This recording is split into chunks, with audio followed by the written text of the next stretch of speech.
Shalom, selamat pagi. Marilah kita mendengarkan renungan pagi dari buku Bersama Allah di Waktu Fajar, karya Ellen G. White.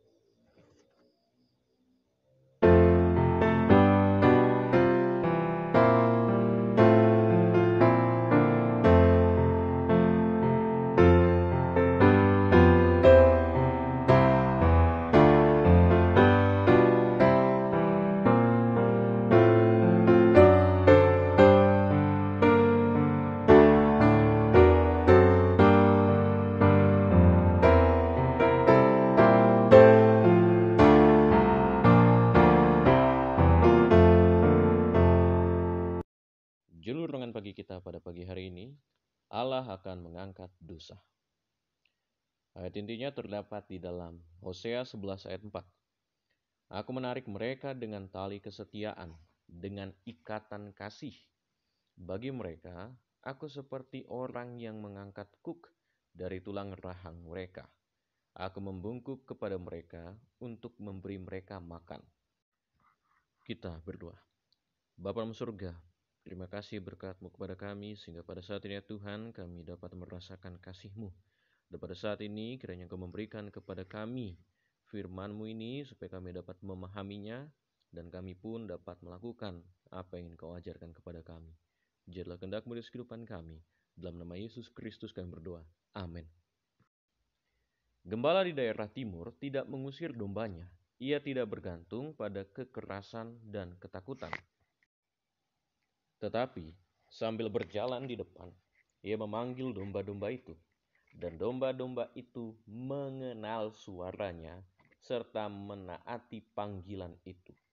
Demikianlah halnya dengan juru selamat sebagai gembala dengan domba-dombanya. Dengan perantaraan Nabi, Yesus berkata, Aku mengasihi engkau dengan kasih yang kekal. Sebab itu aku melanjutkan kasih setiaku kepadamu. Ia tidak memaksa seorang pun untuk mengikuti dia. Bukannya takut akan hukuman atau harapan akan pahala kekal yang menuntun murid-murid Kristus untuk mengikut dia. Mereka memandang kasih juru selamat yang tiada taranya, yang dinyatakan sepanjang perjalanannya di dunia, dari palungan di Bethlehem ke salib di Golgota. Dan oleh memandangnya mereka tertarik dan jiwa mereka pun dilembutkan dan ditaklukkan. Kasih timbul dalam hati orang yang memandangnya. Mereka mendengar suaranya dan mereka mengikut dia. Jalan itu mungkin curam dan kasar, tetapi Yesus telah menjalaninya. Kakinya telah memijak duri yang menyakitkan agar menjadikan jalan itu lebih mudah bagi kita. Setiap beban yang harus kita tanggung sudah ditanggungnya sendiri. Meskipun sekarang ia sudah naik ke hadirat Allah dan duduk bersama-sama di tahta semesta alam, namun Yesus tidak kehilangan sifatnya yang penuh belas kasihan. Dewasa ini pun hati yang lemah lembut dan menaruh simpati terbuka terhadap segala bencana manusia. Dewasa ini, tangan yang sudah ditembusi paku diulurkan untuk memberkati dengan lebih limpah umatnya yang ada di dunia. Juru selamat mau mengalami penderitaan di Golgota agar seorang dapat diselamatkan dalam kerajaannya. Ia tidak pernah akan meninggalkan seseorang yang baginya ia telah mati, kecuali para pengikutnya memilih meninggalkan dia. Ia akan memegang mereka erat-erat. Alfa dan Omega, jilid 6, halaman 97 dan 98. Pada pagi hari ini kita belajar firman Tuhan, bahwa Tuhan mengangkat kita yang berdosa ini. Tuhan sangat setia bagi kita. Yesus Kristus telah memberikan kepada kita segala kebaikannya.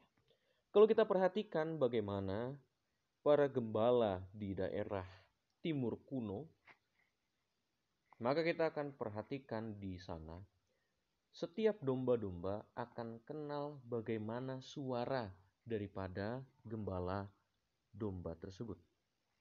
Domba-domba tersebut akan hafal bagaimana suara daripada sang gembala. Demikian pula bagaimana juru selamat kita yaitu Yesus Kristus yang adalah gembala kita. Kita tentunya kenal juga bagaimana suaranya, serta bagaimana di saat Dia memanggil kita untuk datang kepadanya.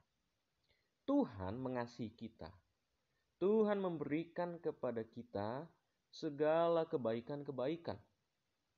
Kalau kita perhatikan bagaimana kehidupan Yesus di dunia, daripada saat lahir sampai kepada Golgota, dan tepatnya pada saat di Golgota, Yesus Kristus menyerahkan dirinya demi dapat memberikan kepada kita kehidupan kekal. Dia mengangkat dosa kita daripada kita, sehingga kita dapat menjadi manusia yang hidup kekal. Tuhan memberikan kepada kita kehidupan kekal melalui penderitaan yang telah Ia alami. Tuhan telah menginjak duri. Tuhan telah menerima penyiksaan melalui paku yang tertancap di tangan dan juga di kakinya. Yesus Kristus Tuhan kita sudah merasakan bagaimana penderitaan melalui fisik maupun bagaimana melalui beban pikiran juga. Walaupun Yesus sudah naik ke surga setelah Dia mati, bangkit, Dia naik ke surga, tetapi Yesus pun masih memperhatikan dan peduli terhadap kita. Yesus selalu memberikan kepada kita kebaikan di saat kita mengalami juga penderitaan. Karena Dia juga telah merasakan penderitaan yang kita rasakan. Pada saat kita mengalami penderitaan, butuh bantuan. Dan bantuan itu diberikan oleh Yesus Kristus. Yesus tak pernah meninggalkan saya dan saudara. Oleh sebab itu, janganlah kita tinggalkan Yesus Kristus juga. Janganlah kita melupakan kebaikan Tuhan Yesus Kristus dalam kehidupan kita dengan menyangkal iman kita ataupun menyangkal Yesus Kristus yang adalah Tuhan kita. Kita harus tetap selalu dengan hati yang rendah mengikuti Yesus dan mengakui Dia dan selalu menuruti firman-Nya. Kiranya kita dapat memahaminya, kita berdoa. Bapa kami dalam surga, Tuhan yang baik, Tuhan yang Maha Pengasih, juga Maha Penyayang berlimpah setia kepada kami. Di pagi hari ini ya Tuhan, kami bersyukur oleh karena segala kebaikan-Mu, segala cinta kasih-Mu dalam kehidupan kami masing-masing. Sehingga pada saat ini ya Tuhan, pada pagi hari ini Engkau masih memberikan kepada kami nafas hidup. Kami dapat menghirupnya dengan bebas. Kami dapat merasakan sukacita yang telah Engkau berikan melalui salib. Kami dapat selamat oleh karena pengorbanan yang telah Engkau lakukan. Ajarilah kami ya Tuhan, supaya kami dapat selalu menghafal dan selalu mengingat bagaimana panggilan-Mu seperti seorang gembala memanggil domba-dombanya. Kami serahkan kehidupan kami. Dalam nama Yesus Kristus kami berdoa. Amin.